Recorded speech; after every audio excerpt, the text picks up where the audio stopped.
Assalamualaikum qarindoshlar. Meni oldimdagi bu sirliq bir sanduqdirda. Bu sanduqlar bizdagi vatanning ahvolini qisqacha tushuntirmoqchi. Bu sanduq maxsus hasharot yig'ilgan sanduq. Biz bu sanduqni har qaysi etizliga yoki ziroatlar maydonlarga yoki sho'xizorlar degandek har xil yerlarga olib buni ash etizlik qo'yib qo'yamiz. Buning ichida maxsus hasharotni o'ziga jalb qiladigan bir xil plastik choplaqlar hem mishaqdan hasharotga kirganligi mana ichiga bir kamera bor. To'xtamay resim tortida bu kamera. Buni chekilgan hasharotdan chiqolmaydi. Bash nimisiga plastikga choplashib qoldi. Ondan biz buni tajribaga ekirib bu hasharotlarniki DNAsini tekshirib DNA omborni quramiz. Buniki maqsad şu ma'lum bir xil ziroatga yoki ma'lum bir xil o'simlikka va yoki ma'lum bir xil meyvechilarga deylik da hasharotlar bo'ldiki bu xil hasharotdan ba'zilari shu xil o'simlikka meyvechiga yoki ko'ktatlar foydaliga ma'lum qismi buni ziyonli hasharotlar bor ekanda. Chiqib aytganda hasharotlar ziyonli ham foydali hasharotlar ikkiga ayrildi ekan. Biz bu xil narsalarni etizlik qo'yish orqali biz o'zimiz chiqqan data ombori bilan etizlikdagi hasharotlarni silishtirish orqali resimlarni silishtirish orqali qaysi xil hasharot ham ko'p ketgan bo'lgan bo'lsa shuni yo'qotadigan ziyonli hasharot o'ttiradigan yani to'g'ri tadqiq qildi oxirgi nimasi bu. Endi biz buni so'zlab qolib qoldi degan vaqtda bizning vatandagi Uyg'ur ahvoli naq mushunga o'xshab qolib qoldi.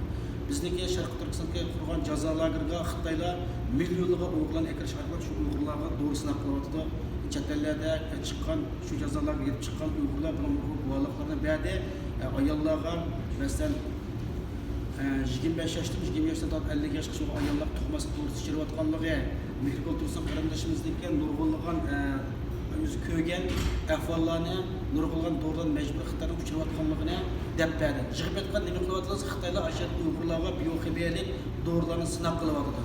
Shuning bu jazo lagerida shunaqa Uyg'urlarning hammasi hozir mushtum ichidagi hasharotga o'xshab qoldi chiqib aytganda. Yana mushtum Sharq Uyg'urlar shu Xitoylarga nisbatan ziyonliq. Chunki Uyg'ur Sharq Turkiston egasi bo'lgan Uyg'urlar ham boshqa Qirg'iz, Qozoq, O'zbek, Tatar qator millatlarni Xitoylar shu xil sinab qilgan bioximiyalik qurollarniki tajriba maydoni qilyapti. Amaliy bir kuni mushtum Xitoylarniki shu sinaq nimasi amaliyotga nimada o'tab bo'lgandan keyin jazolarni tabat qilib qolmasmi u chog'larda Xitoylar o'zi ishlab chiqargan shu xil ma'lum bioximiyalik dorilar orqali yoki bioximiyalik nimlar orqali Uyg'urlarni yoki boshqa turk millatlarning hammasi yo'q tutalaydi.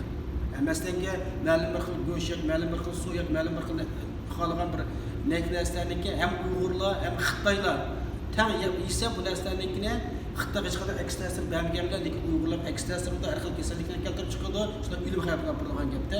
Shunga buni qisqacha tushuntirdik. Shu vatanning ahvoli haqiqatan ig'ir, tasavvur qiyg'isiz darajada ig'ir.